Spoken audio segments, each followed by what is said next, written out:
পুরুষরা কিসের মায়ায় পড়ে বলো তো? পুরুষরা দায়িত্বের প্রতি শ্রদ্ধাশীল হয়ে আবেগের মায়ায় পড়ে। ভাই তুমি আমি কি সস্তা? আমরা কখনোই সস্তা না, আমরা দায়িত্বশীল। পুরুষরা দায়িত্বশীল হয়, সস্তা হয় না।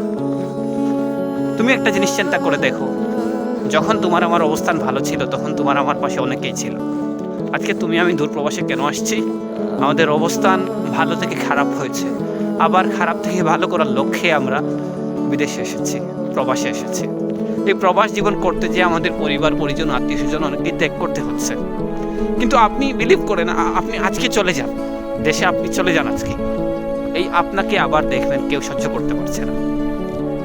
একটা পেতে হলে একটা স্যাক্রিফাইস করতে হয়। সুতরাং আমাদের পুরুষদের জীবন বড়ই কঠিন। নিজের ভবিষ্যৎ আমরা রবের দয়ায়, নিজের চেষ্টায় হয়তো আমরা উন্নত করতে পারবো, কিন্তু আফসোসের বিষয় আমরা কখনো কারো প্রিয়জন হতে পারলাম না। আমরা সবার স্বার্থে সবার প্রয়োজন।